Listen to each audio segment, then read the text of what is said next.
I believe most of you are familiar with Nelson. But for those of you who haven't faced him before, he's a 1300 rated bot, and I'd say he's a bit too obsessed with his queen. A lot of people struggle against him because of his aggressive openings, so I thought, why not let him have a taste of his own medicine? This is probably going to be the most aggressive game ever played. So without further ado, let's jump into the game. The game starts with e4, e5. I believe most of you have already guessed the next move. Both queens are developed. Who would have thought? Of course. Bishop to c4. Let's pretend like he was just developing a piece, not going for the scholar's mate. Then, black attacks the queen with a pawn, so he goes queen to g4, then black attacks it one more time, so it goes back. Dude. Even the way he defends is aggressive. Finally, they develop the knights. Maybe it's going to be a normal game after all. Not exactly what I meant when I said normal, but it's fine. Then, white castles his king, and black develops the bishop. White attacks the knight, so his opponent defends it by attacking the bishop, even though it was defended 3 times. Well, maybe he wants to take the bishop with the knight and double his opponent's pawns? Or to randomly push the a-pawn.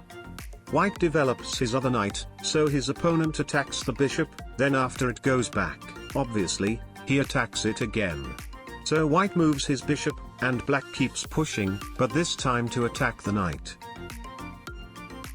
Wow! It finally happened. A pawn move that doesn't attack anything. And it happened again.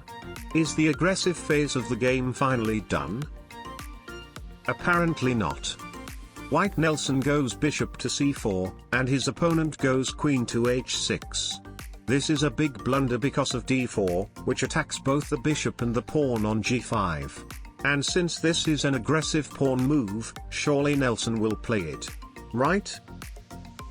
Really? The one time he should have been aggressive, he chickens out. Nelson defends the pawn, then his opponent goes knight to e3, queen to h7, c3, and rook to b8. Dude. This is turning into Martin versus Martin. And by the way, if you haven't noticed, we are yet to see a single capture. White finally goes d4, so black goes bishop to b6. Okay.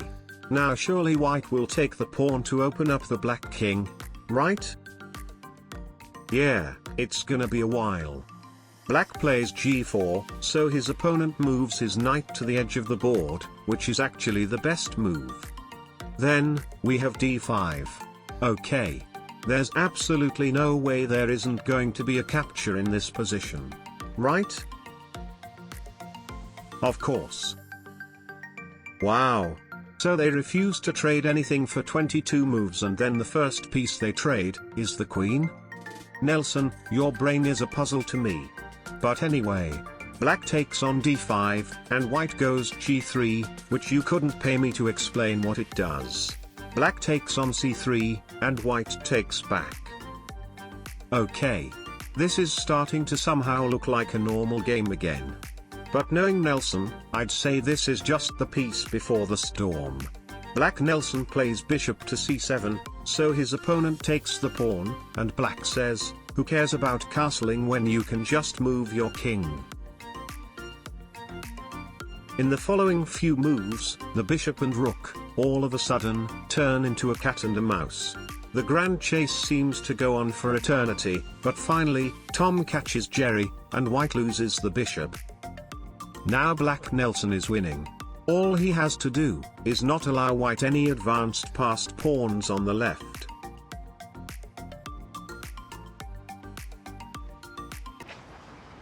You had one job. Okay, so you let it get to a square away from promotion, but you're still better, you just need to blockade it. This is fine too. The engine is giving white an advantage, but only after a variation that's impossible for Nelson to see, so it's okay. Of course. In this position, black has a crazy engine line that starts with knight to g4 check. But the important question, can Nelson see it? Wow! He actually saw it? Now the continuation is to sacrifice the rook for the knight.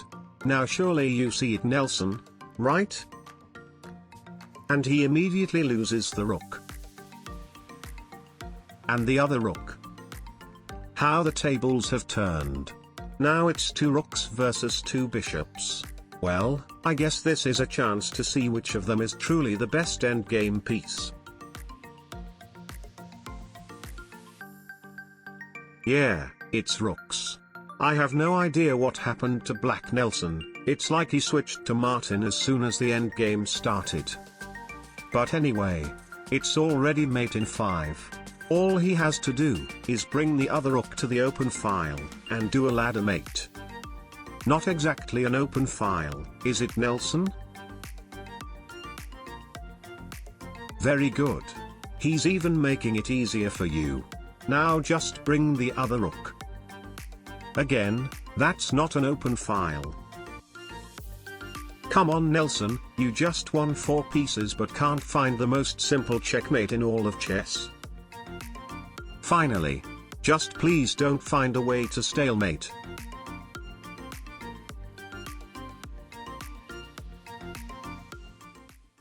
My disappointment is immeasurable, and my day is ruined.